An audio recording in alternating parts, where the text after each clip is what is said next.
everyone. Welcome to the Future of Contingent Workforce U.S. Edition 2025. I'm Ashish Kaushal. I'm the CEO of Hire Talent.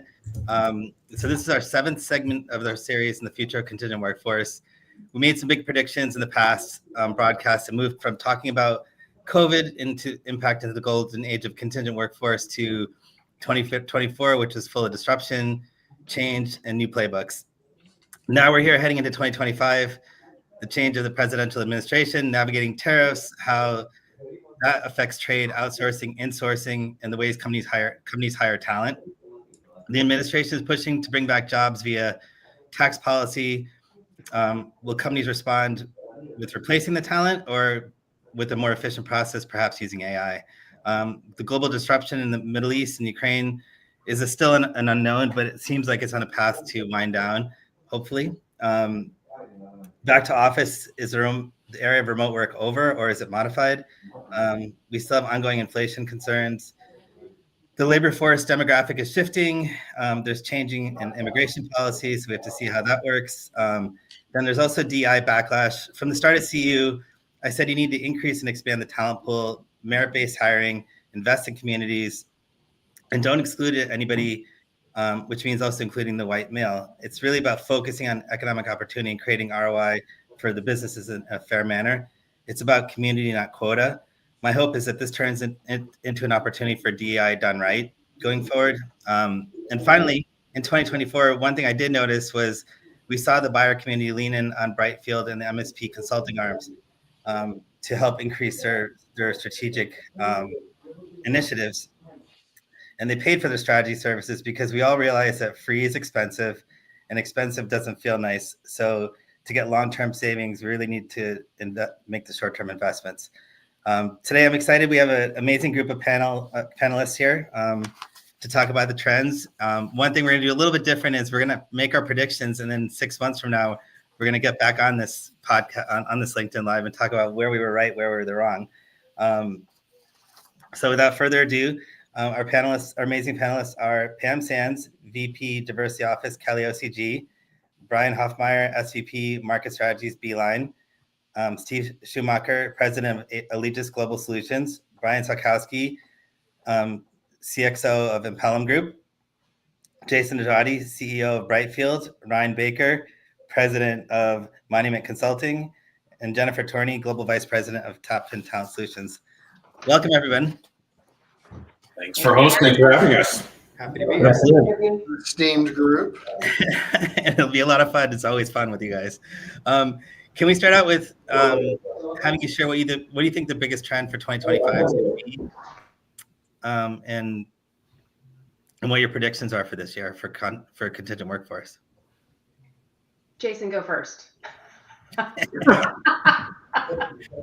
The guys are starting to clear out of here. So yeah, I think the main trend in this year will be what 2024 had begun, which is getting some strategic underpinning beneath us for contingent, meaning broader than just staff aug, just your classic temp worker. So the entire complement of the non-employee workforce. 2024 put a lot of those building blocks in place, saw some early returns on what it means, especially in the SOW arena. So I think 2025 will be continuing to bring dividends from that more holistic view. We asked for a seat at the table, we got it. So it's like the classic, the dog that caught up with the fire engine. So now let's see what we do with it. And so far it's going well. Absolutely, great points. Stephen, what are your thoughts? I'll use a very broad term. I think things are going to be better. And not only do I feel that way, it seems like what a lot of the data is pointing to, like I always get nervous when optimism seeps in, and I'm super optimistic by nature, but only because the calendar changed when our new year, I'd like some evidence. So I'll share some stats that one of our analysts shared with me that kind of makes me feel like better is on the horizon. A few areas. U.S. interest rate spread. So that 10-year note, there's a high correlation between that and CW workers. And it's great that it's the greater value it's been since 2020.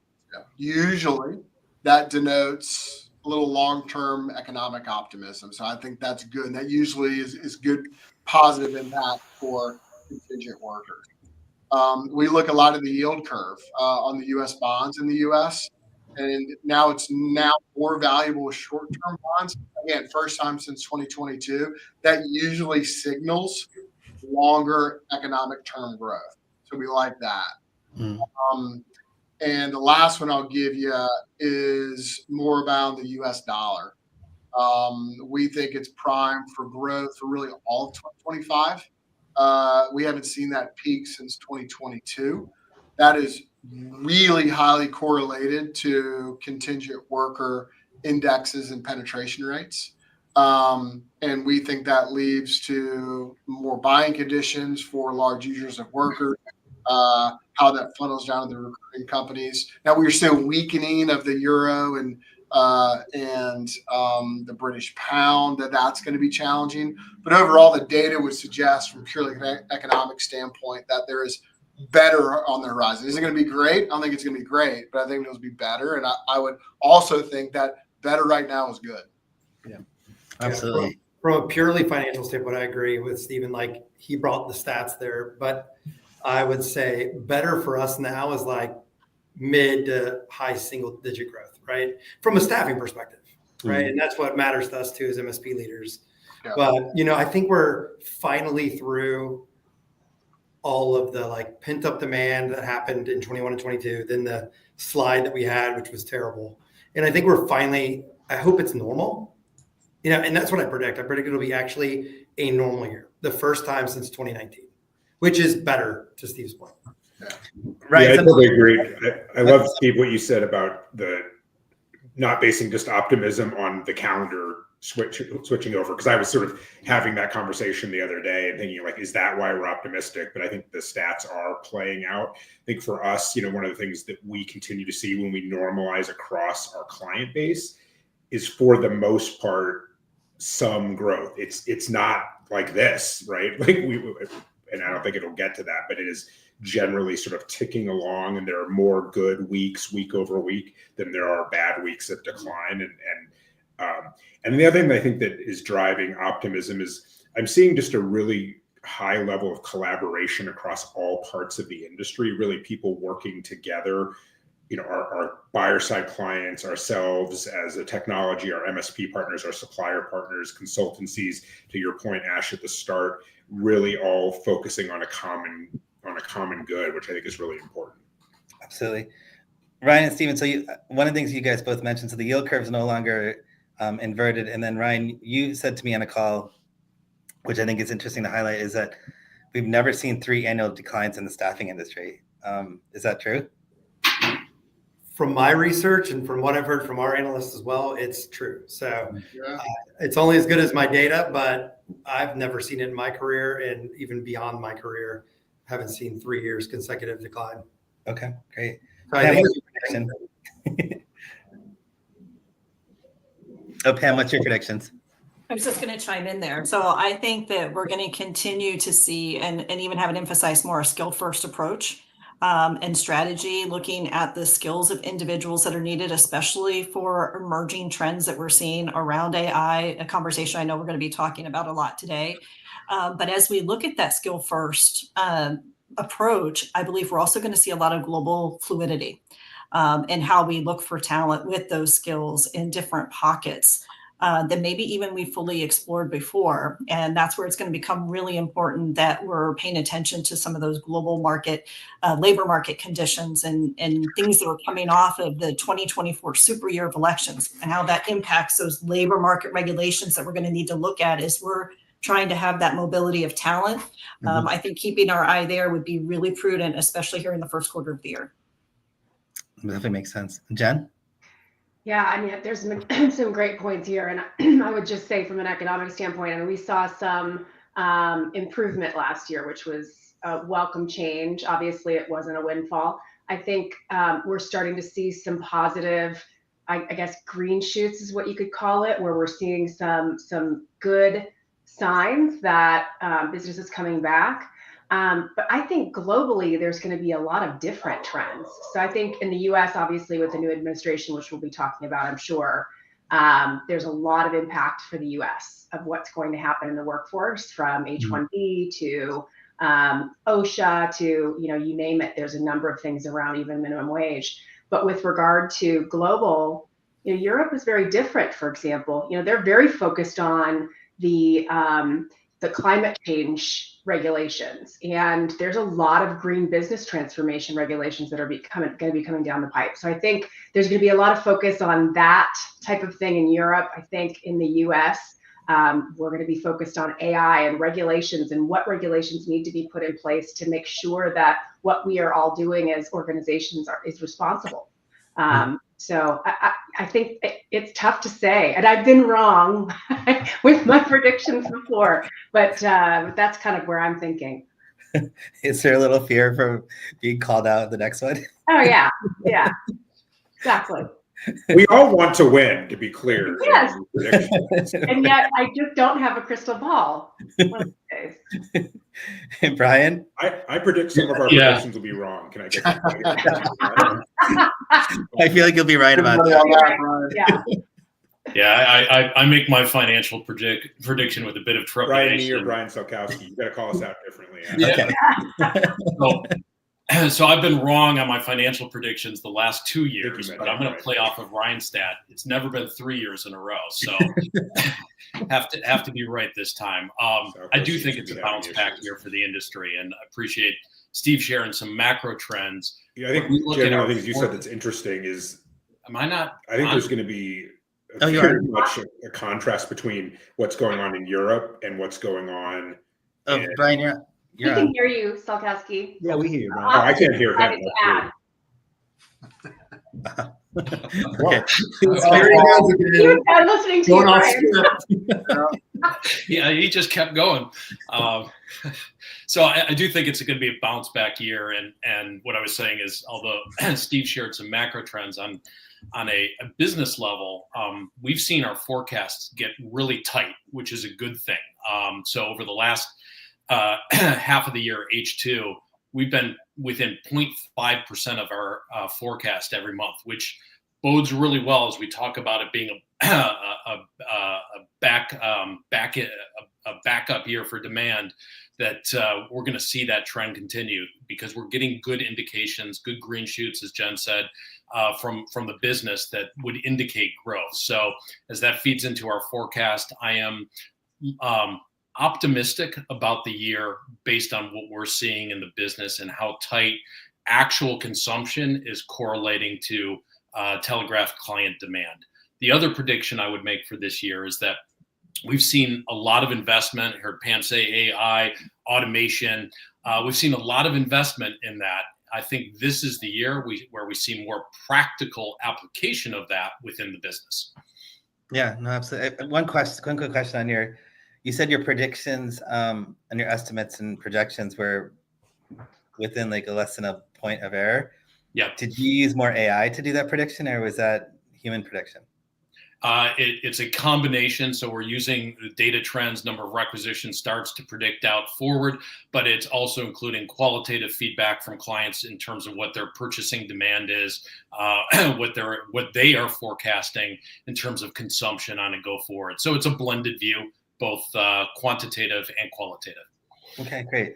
I'll give you my thoughts on the market. I think that I agree with all of you guys. Just the one caveat is I think as we're pouring gasoline on the economy, it takes a few months for businesses to sort of catch up on that trend. And so I feel like the next 3-4 months is gonna be really choppy. And then we should start seeing sort of our start to hypergrowth in July, August, which allows me to be right the second half of the year. Or used anything, it's choppy. We've become very familiar with choppy the past few years. Nice to have some unchoppy. Definitely. How are you all preparing for the change in the administration? Are you doing anything different in terms of how to service the market this year? I'll go first and just say I think we're all still trying to consume the direction. And I do think that we have a sense of some of the areas that will be impacted. But as far as from an MSP perspective, for us, it's watch and wait a little bit. I think that there's going to be impact with foreign labor, and I don't know what that's going to look like. And we all get confusing messages. I think when you listen to Trump talk about how he likes H-1Bs, but then at the same time he's going to be locking the borders, and we're not really sure how easy it's going to be for people to be able to come stateside to be able to work a project. So I don't know. I mean, I really don't, and I don't know if anybody else has any sense, perhaps.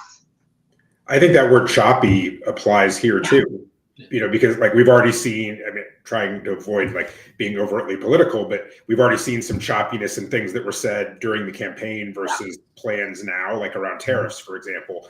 And, whatever happens with tariffs could have broad, even though they're on physical goods, it could have broad reaching impacts. And so until those things play out, I don't think we'll know exactly what's going to happen. Yeah. So, Huff, given the tariff discussion, like, do you think that if we do some of those things, that it'll sort of force an onshore-inshore trend rather than offshoring? I think potentially. I mean, I think that would be the desire. The desire of tariffs is presumably American jobs. At the expense of consumer prices. And I am not an economist, so I don't know how that all plays out in reality. But uncertainty and changes in decisions seem to be a hallmark of this administration in the past, and I think we're going to see similarity now. Yeah. Like we're in a similar camp as Jen. It's so early; it's hard to speculate. I imagine there's going to be a wrinkle. The tariff thing is kind of interesting. I mean, if you look at our dominant trade partners, it's Canada, it's Mexico, it's China. I think they're probably the top three. I would imagine there's going to be an impact of what that is. Yeah. There's probably downside to it. There's probably upside to it as well. Yeah. But it's too early to call. The GCC trend is strong. I mean, that is a significant momentum booster right now for the amount of capability centers being opened up across the world. So that doesn't seem to be slowing down yet. So we got to take a little bit of a wait and see here approach. But it'll be interesting. That's fair, definitely.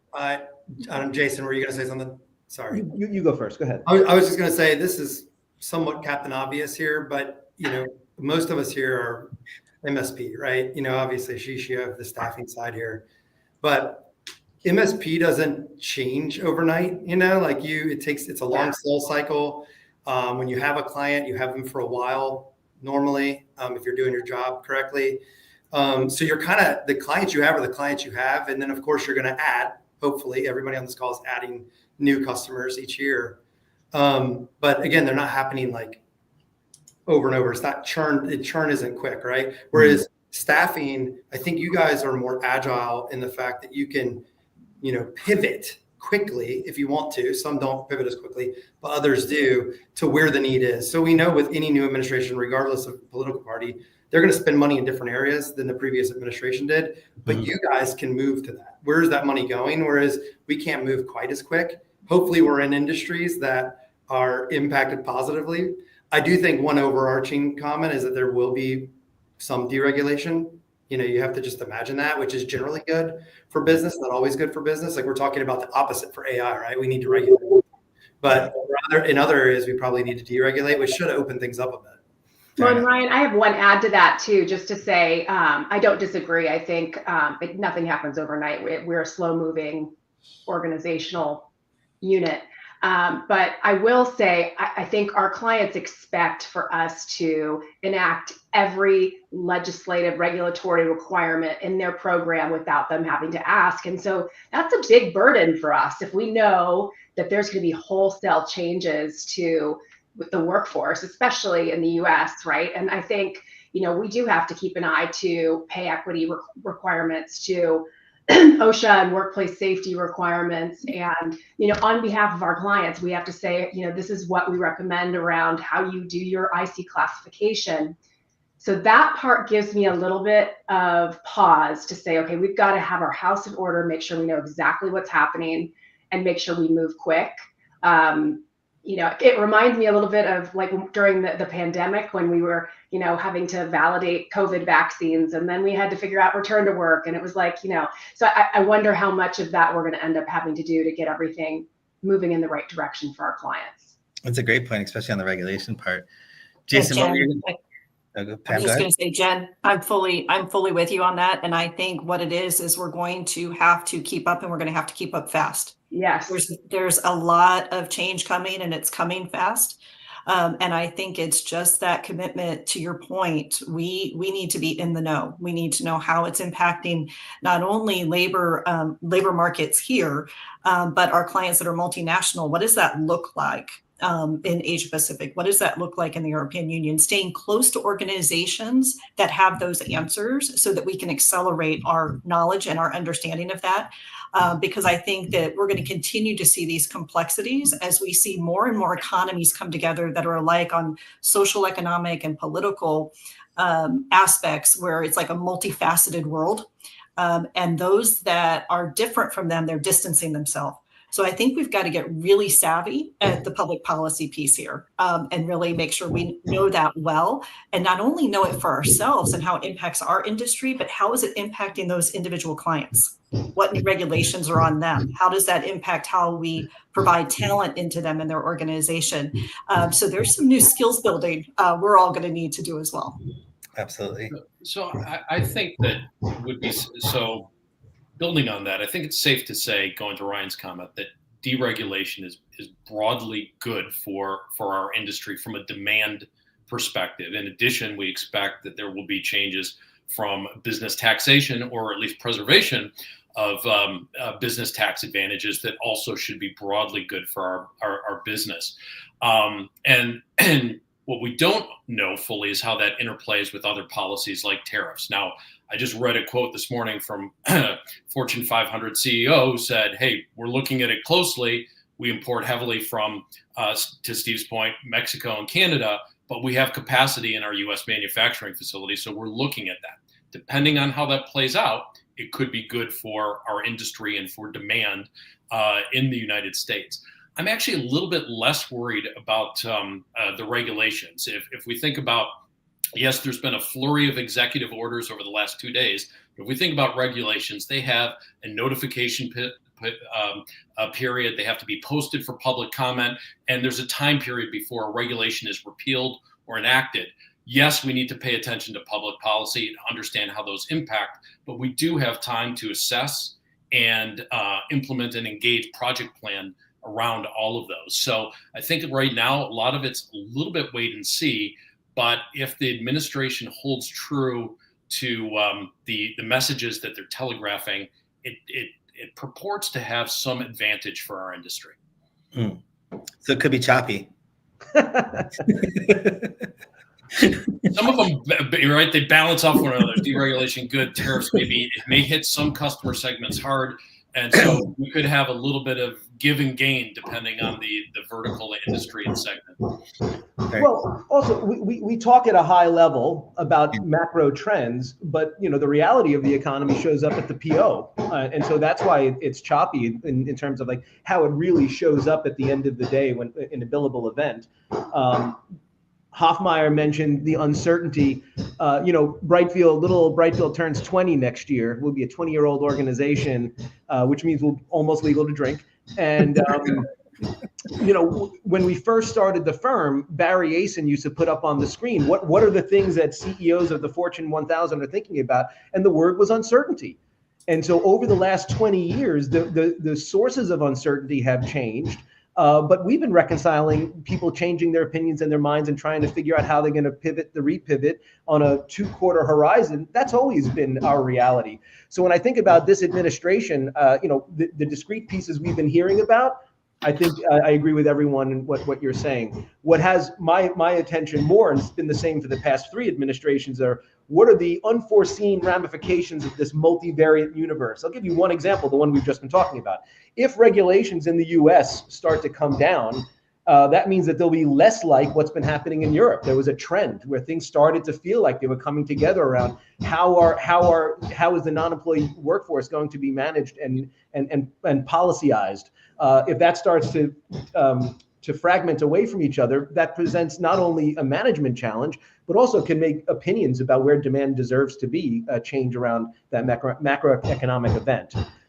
So how this is all going to play out, how a tariff and a currency change plus changes in regulation, when it's going to show up, I think it's going to present a ton of market confusion or volatility, and we're not going to really understand it until we're closer to it. But Jason, like one of the early things you said, let's face it, Brightfield's been underage drinking for many, many years.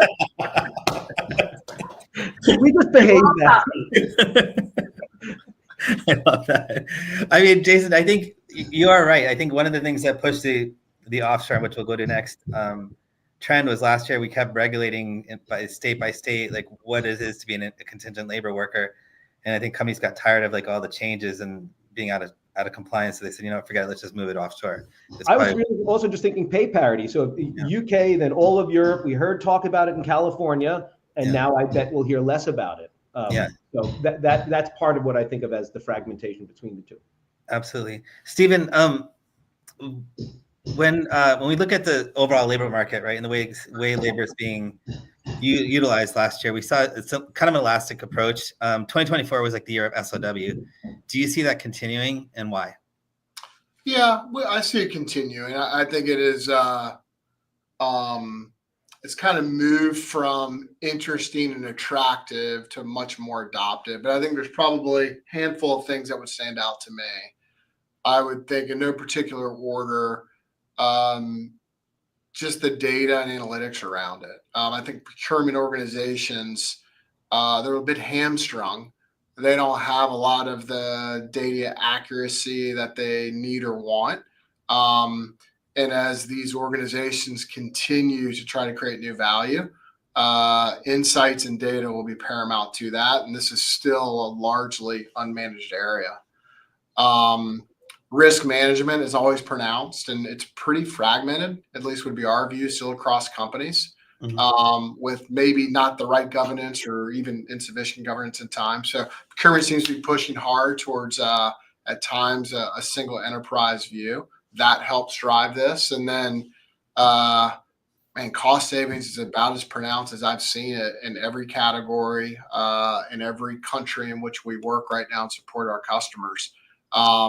And demonstrating true cost savings versus avoidance in an inflationary economy, that's incredibly valuable right now to our procurement partners. And I think that only continues to shed more light on this and forces us through all of us on this call through operations and technology and AI and scale to be able to serve them better. But cost is, I don't think that's going anywhere. Yeah, and you're getting a lot more cost savings for procurement through SOW. It's probably like 3, 4, 5x over what you can get off contingent, right? I'm sure my friend Jason would say it's even more than that. Yeah. I think as long as we have hiring freezes, we have reduction in headcount, SOW will balloon and continue to balloon, whether our sponsors like it or not. And so I think that's a pretty big indicator. I would suggest, we've seen over 20% growth in that particular category year over year for 3 years. Ryan, there's been a decline, but I think it's going over to SOW in a lot of ways in cases. I think that's going to be a big indicator. I also think that it is the area where staff aug goes to hide. And let's be honest, if you got to bring people in, you got to bring people in. And if I'm sitting in a hiring seat and I have my own P&L, I'm going to do what I need to do to bring people in. So that will continue to happen. I think and I think it allows for people to skirt some of the policy. We know that it's all basic, captain of the obvious, as Ryan would say. But I think we're going to continue to see it grow and grow. More people are buying it and wanting to deploy first phase as they roll out new solutions. So I think that's just going to continue to grow pretty significantly. I think a lot of what this speaks to is the need to have your program designed in such a way to capture all types of spend in all geographies. And because that lets you be more nimble as regulations change, not even just country to country, but I'm guessing we're going to see things state to state that, where some states continue to enforce things like pay transparency and others move away from that. And that may shift where labor demand is. And so if you don't have everything captured, you're not going to be able to react as well. Well, the truth is, I feel like we're all, most organizations are really moving to more of an outcome-based focus. Mm-hmm. They want the result.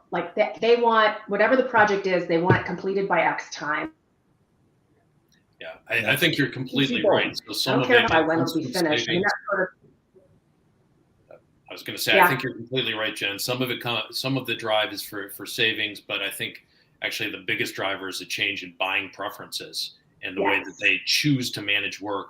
Coming out of the pandemic, when we all went remote, it's much more effective managing to an outcome than managing someone's effort on a day-to-day basis. And we've seen that. So some of the statement of work growth is movement from folks who historically hired contingent workers and are now packaging them on projects and engagements that they can manage to a deliverable versus having to live in the day-to-day.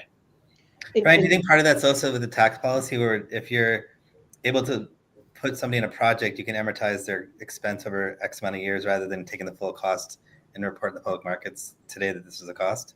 I mean, if it's tied to a CapEx, then sure, but you could do that with contingent workers as well. That's an element of it, but I don't think that's actually the largest driver. We've seen, I think about specific clients that bring it to light that have moved how they engage external labor, and it's to ensure that they have firm visibility on cost control, right? When you're just paying by the hour, you can have a lot of overages and runovers. They're changing the way that they work. They've streamlined their internal staff, so pushing more to suppliers makes sense. And then there's the risk shift. So we're taking it from where we're a joint employer of these workers, and we're hiring a partner, a supplier, to take on that risk for us. And all those things are converging, and it's leading to great growth in that space, but a real shift in buying patterns. Absolutely. I would say, Jason, you're so highly invested in this area. What do you think? yeah, thank you.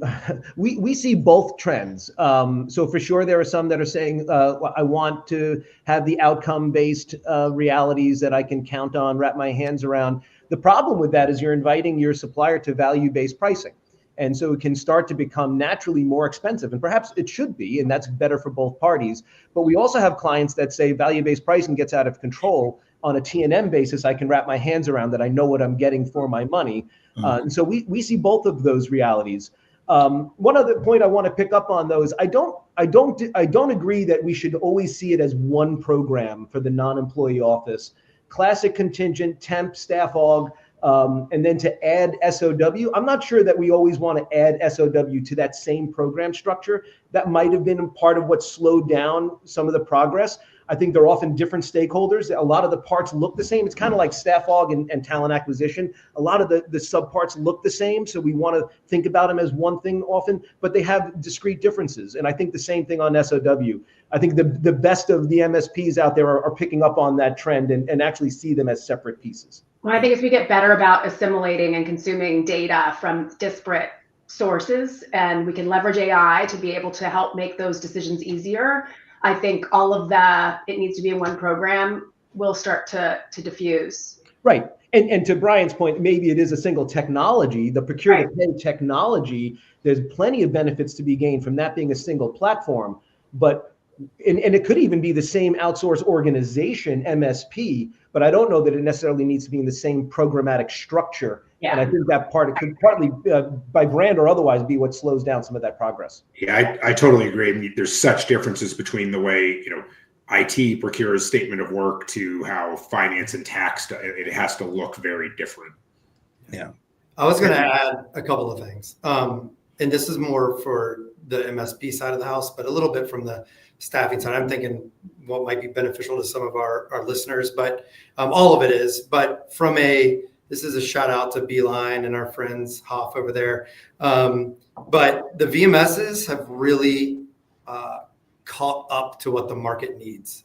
I believe that the functionality, and you just alluded to it, Jason, is the functionality is so much better today than it was 5 years ago when we were all trying to say, hey, we should manage all of it for you. The technology is super helpful in this evolution. And I think that's one reason we're seeing it increase in our programs, because the technology is just better and it does it better. And you don't need multiple tools to manage it. You can just use Beeline, right? So that's one thing. Another thing is I think we're all investing in our procurement, expertise. I think TAPFIN is, I think AGS is, I think Impellum Bartech is, not Bartech, sorry, Guidant. Man, I'm going old school. But everyone, Pam, you're doing it too. All of us are spending time and money on procurement services, I think. If we aren't, we're not investing properly. So we're also getting better as the MSP and the services provider. And then lastly, I think there's several reasons I've mentioned, but another reason why our customers want to utilize services procurement, SOW, if you will, is because there should be better contractor care as well. I think that gets overlooked a lot. I think when services providers know they're going to get a chunk of business and they're going to have, a multi-year contract, multi-million dollars, maybe it's not even that big, and they can hold on to their talent, they're going to have to take care of that talent to make sure they're servicing the client better. I think staff aug, whether we like it or not, sometimes they get placed and they get forgotten. Not all staffing firms do that. Some are better than others. But I think from a services perspective, you just see better contractor care, and that's important as well to the client. Absolutely. Pam, your thoughts? Yeah, I was just going to say, what we're talking about here, we've had for quite a while, and I think it's just on steroids right now, which is just the complexities of which our clients need to consume and have access to talent, right? And what we really are is we're integrators of that, and pulling together that entire ecosystem for how they have the people they need and the technology that they need to get the work done, and how does that human and that technology even interact. And so I think that's a real big opportunity for us as we go forward, which is really seeing ourselves at that intersection of all the talent that our clients need, how they gain access to it, but how are we helping to really integrate that? And I love your comments, Ryan. The part of that is looking at our clients twofold. It's our clients who we send the talent to, but it's also the talent that we're working with, right? They are extreme equity in our businesses and how we deploy that talent the way they want to be deployed. We used to talk about the war on talent, and now it's over. It's past. It's in the history books right now. But it is the fact that there's very specific flexible strategies that individuals are looking for how they work. So our world is becoming more complex, but we are well positioned to contextualize that for our clients, both sets. No, definitely. Jason, I'm gonna throw this to you, and then we'll have the others add to it. But I saw in 2024, like vendor neutral seems to be dying on the vine. We saw clients asking us to actually build the relationships with hiring managers and get closer to the source of the need. Are you seeing that trend across your clients?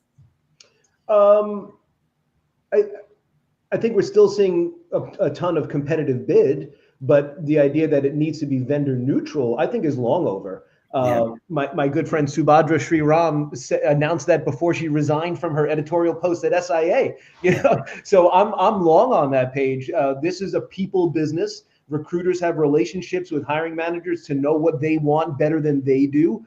That can't go away. That's been a disservice to this industry, and I think has eroded some of the trust and goodwill that used to be more present. So I say good riddance. I think competitive bid has its place, not just for price protection, but more so to make sure you're getting to best talent. But I don't see an upside to vendor neutral at a time that we've been able to gain better controls. Vendor neutral was necessary when everything was totally chaotic and nuts. We're no longer in that reality. Yeah, and the VMS solved a lot of that with the rates and everything being public to everybody. Yeah. I think too, when you talk about no contact vendor neutral, especially, I think that is so out of date. And we spend a lot of time trying to talk clients out of that. I think if you have the right partners, there's no need to reduce that and require and mandate that there's no contact. Like you said, it's a people business. I think hires need to be made quickly, and there's no reason to eliminate that communication that can expedite the process. I totally agree. Just retire that question for forever and never be asked it again on a. but what I found as well is there's a little bit of a economic discussion that can be had by bringing the suppliers closer to the customer and let neutrality go away. But I am so impressed by the level up and the services the recruitment companies can provide today. It's well beyond providing a body. And if we can bring, as a leader of supply chains, that experience to bear to help solve the clients, that's what our clients want. If you're in the business many of us are in. So if we can help bring that to help our customers solve problems, there's huge value in that. I'm so impressed by the real value that these staffing firms are able to generate for customers these days. I am very opinionated on this subject, and I'm with everyone else here. But and I've said it at like SIA exec forum. I feel like I don't know if it's a black eye or what, but it sounds like I'm in good company, so that's good.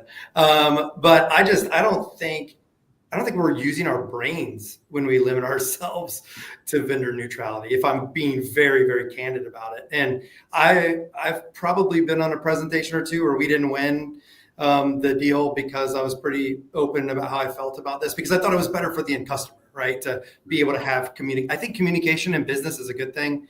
We're talking about, no contact right now, right? But I also think about like markups and bill rates. Like, look, markups just force them to pay the person a certain number. It doesn't really help you save money. I think bill rates are a better strategy if you really want to save money. So those are the two big things that would impact like the vendor community. But yeah, when I think about like modern programs that everybody on this call wants to bring immense value to their end customer, if you just start with vendor neutrality, it's very antiquated. And because we had Martin Luther King Jr. Day on Monday, I used this quote internally last week in preparation, but I'll say it for this call as well, because I think it's true to this particular topic. And it's rarely do we find men and women who willingly engage in hard, solid thinking. There's an almost universal quest for easy answers and half-baked solutions. So people don't want to use their heads when they just say, "Oh, be vendor neutral." That's the way we're going to do this. I think that's the value prop for AI, though. Like that's it right there. Hard on how we can be a talent acquisition machine for your business, and that may be a mix of prime supplier in your distribution center, prime supplier 2 in this distribution center with some safety net suppliers, right? Because you may need them. You've got small vendor lists in accounting finance, small vendor lists for IT. You've got SOW in the fold. You've got payroll in the fold. I mean, that's what a best-in-class program looks like. Yeah. And I'll play off of that, Ryan, and just say, if we're just talking on statement of work, that clients are shifting their buying preferences towards outcome-based. And if you look at, I'll speak for ourselves, but every client satisfaction survey, the results that they want is quality talent in a timely manner at a market-tested price. And so to the extent that we're managing to an outcome, vendor neutral is not an outcome. It's about getting that good quality talent in the door. So your point is well taken. So it was seen as a means to end. It's no longer that means to end. And we need to put our focus on the right buy optimization strategies that satisfy that outcome. Absolutely. you sound so much better than me sometimes, Brian. You both are great. 2024 seemed like AI was a solution searching for a problem, and I think this year we're probably found the problems that it's going to solve. If we look at contingent workforce and impact of AI in it this year, what are your thoughts on how it's going to impact us, and where do you think the most value is going to be used for this year in using AI? I think for us, it's around something that Salco just said. It's about that intersection of quality, timeliness, and cost, and helping people get to the right decision and compare and contrast. And that's something that, AI is very good at. Like, it can discern patterns that we as humans can't see, and find trends and find talent that we were not expecting. And so, I think that's one certainly key way to look at, is how we're looking at it. I think it's so funny too, because I think some of what I think is going to be the most exciting is the most simple. And there was actually a comment in the chat saying, that evaluation of skills, and Pam, you alluded to, kind of looking at the skills sort of in a resume rather than the job taxonomy, traditional job title. I mean, that's exciting for me, because I don't know about any hiring managers out there that might be listening, but how hard is it when you get a business analyst resume? You have to sit there and see, like, what could this potentially be, somebody who could actually do the job, and it's tough to discern sometimes.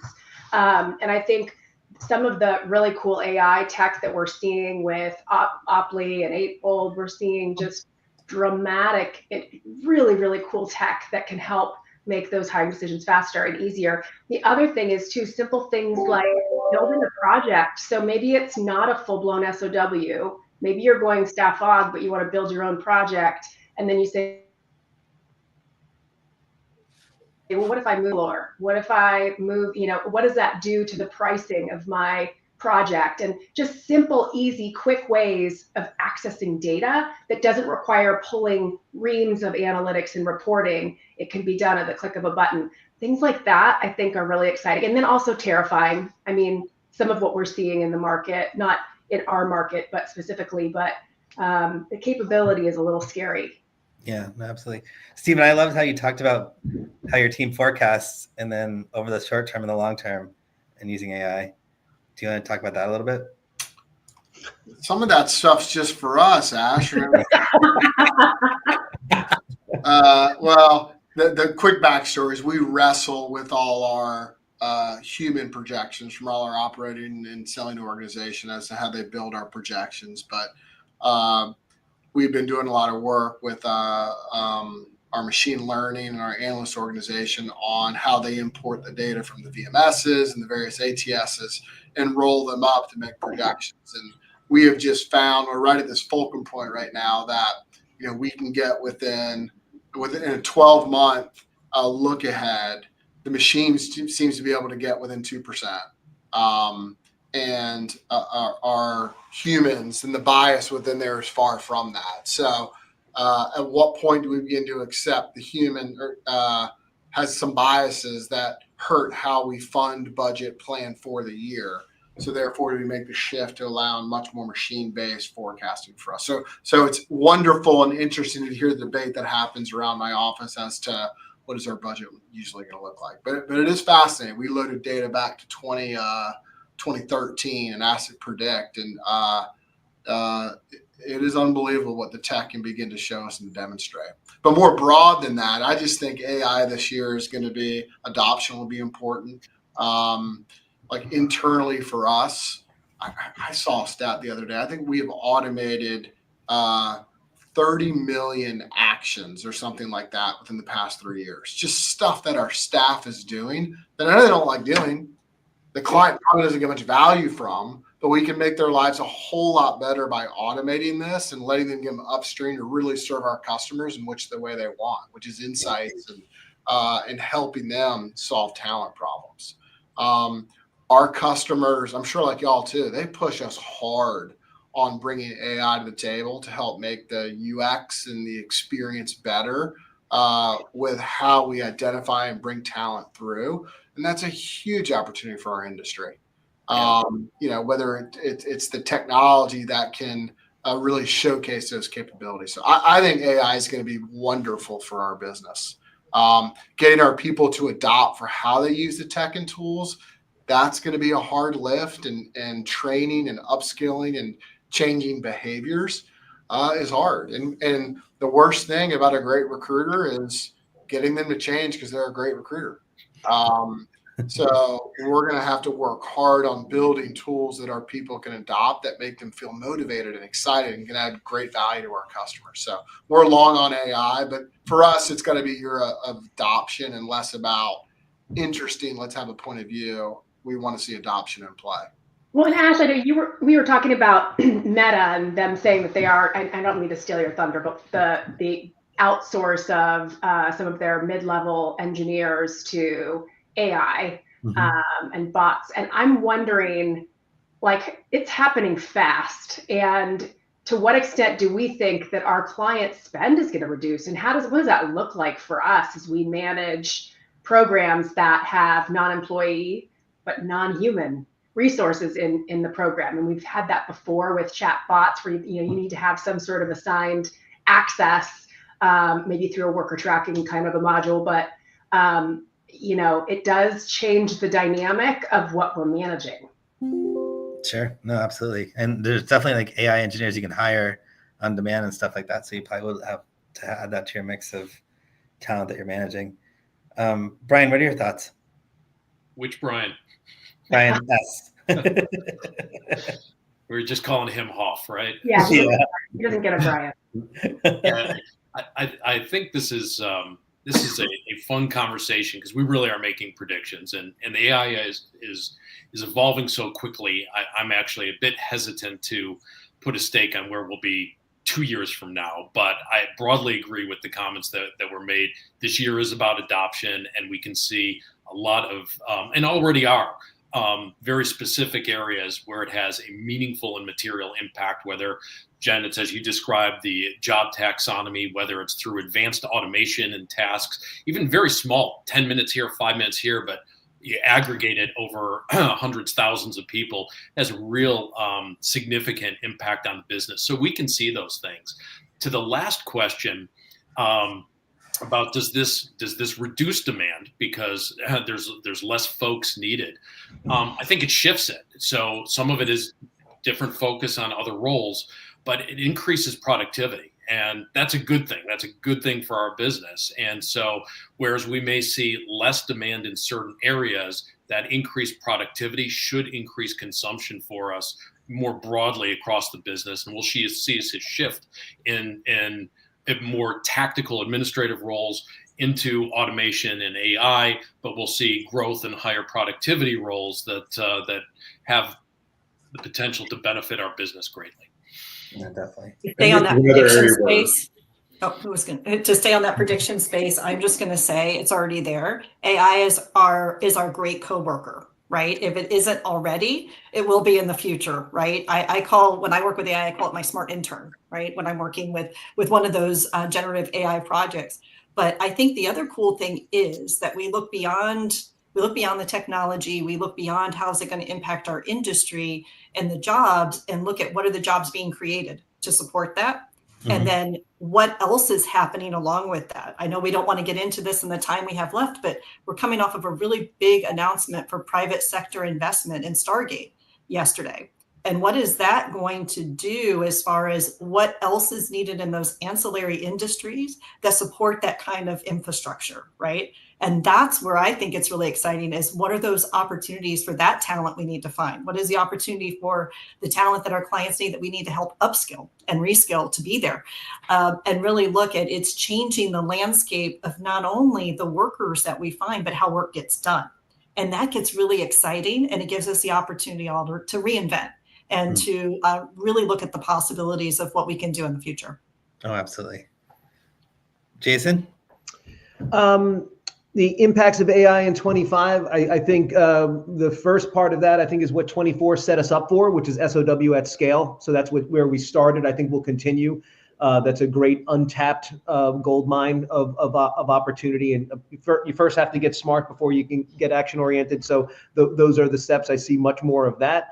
And the second point, I'll agree with Steve, Jen, and Brian all saying it's about the experience. It's about the interface. So I think Gen AI is creating opportunities where people can interrogate data without having to be a data scientist. We've been saying that for a long time. I think we've all failed at it for a long time. And people not having to know, like, what's the right question? How do I interpret a p-value? None of that. So being able to totally get rid of the complexity of how to ask questions of data to get business answers, I think this is the year that we really live up to that.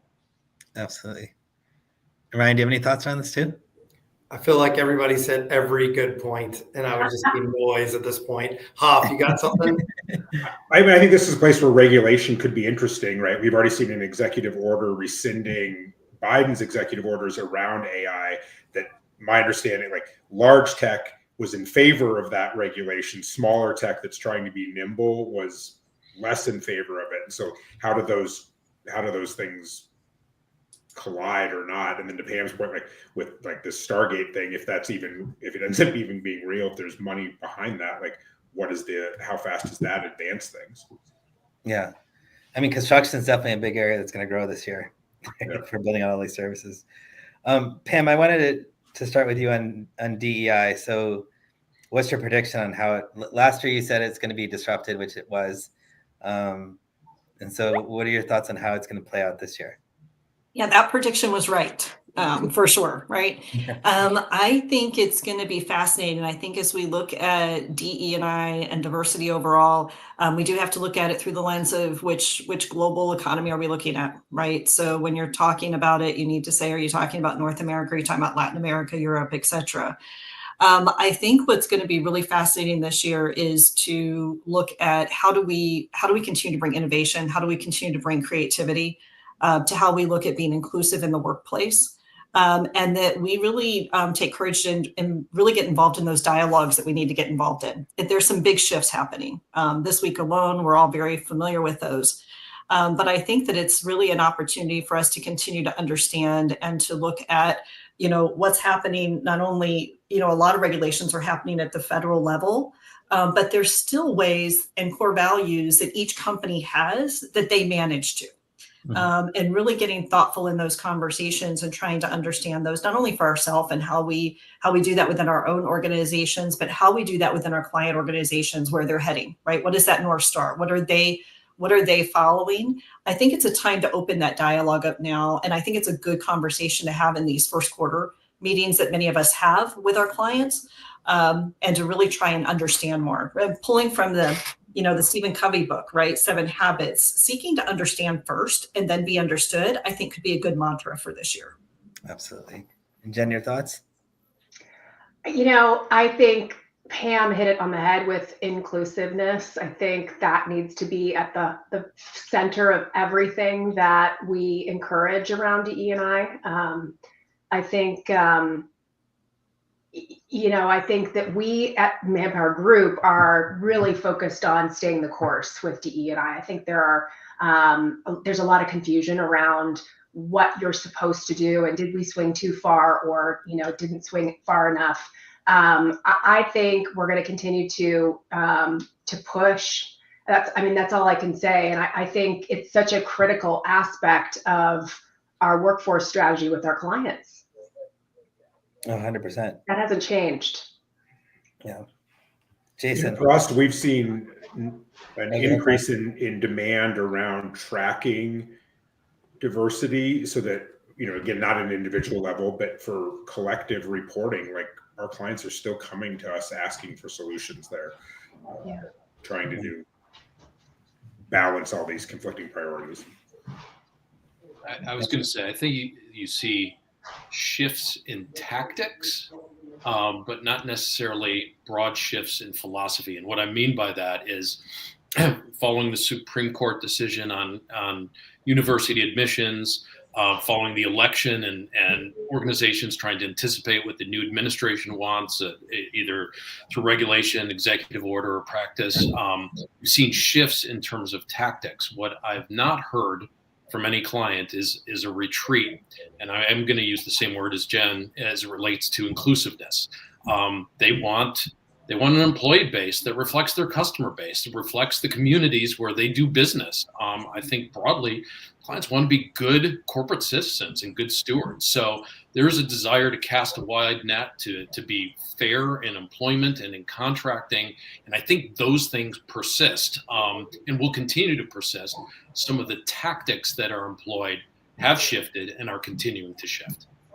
Well said. Absolutely. Yeah. It's grabbing a lot of headlines right now for different reasons than it has in years past. Yeah. When I talk to our customers and just friends who are senior leaders in companies that have made headlines, I agree with Brian said. Like, there may be a headline, but their strategy is still intact, and leadership and leading inclusively is a big deal. Working through CDO offices, the $1 billion roundtable is still very important. $1 trillion roundtable, hugely important. Companies have to get work done, and doing so in a diverse and inclusive way, it's a great way to solve problems. We feel that way at Allegis. Our customers feel that way. And then places like India, they don't care about what our legislation is in the U.S. right now. It is a very big deal on how we serve that market there. And so it's all steam ahead. So I think staying the course at a turbulent headline time is probably important relative to this topic. I 100% agree, Steve. Jason? I think, to quote Ryan, Brian and Steve said it best already. So I don't want to be repeating some of those points. I think our culture and our values are consistent and should remain unwavering. How we talk about it is politics. Yeah. And so I'm choosing to not engage in the politics of it, and I think about the hearts and the minds of those on this call, and I feel really good that we're all going in the right direction. Yeah, I mean, ultimately, think about the whole point of inclusion was to have diversity of thought, right? And even in this discussion with all of you guys, you're competitors, but you're also friends, and we're able to come up with different strategies attacking the same problems, and I think that's where the key is, which we kind of lost the last few years. Ryan, your thoughts? A lot has been said, but I will close with the fact that I always think of this topic as like, this is so easy. Let's do the right thing, right? Like hire the right person for the job that you have, regardless of any of their background, right? Like obviously we have, situations and cultural, history that we need to overcome and all those types of things. But when I think about who I'm hiring here, I'm not thinking about their background that much. I'm thinking about how they can help Monument Consulting and how they can help my clients succeed. And wherever they come from, whatever their background is, if they're the best person, I'm going to hire them. So I love the idea of skills-based hiring. I think that's really been hugely impactful to the DEI initiative. So, I mean, it takes away the whole into it today, but I mean, it takes away the whole idea that you have to have a degree, right? That was like a big part of that. Yeah. What, 37.7% of Americans have a college degree, 4-year degree?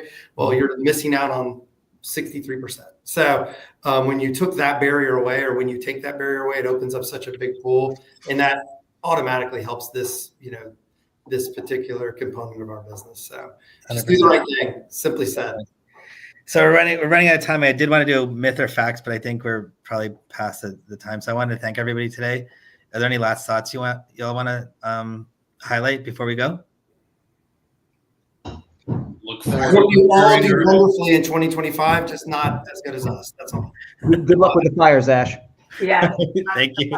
And thank you for bringing us all together. I love the camaraderie of this group. We can be competitors and still respect each other's opinions, and it is something that I look forward to. So thanks for pulling it together, Ash. Oh, absolutely. It's my honor. Host with the Yeah, most. thanks, Ash. Thanks, Thanks, everyone.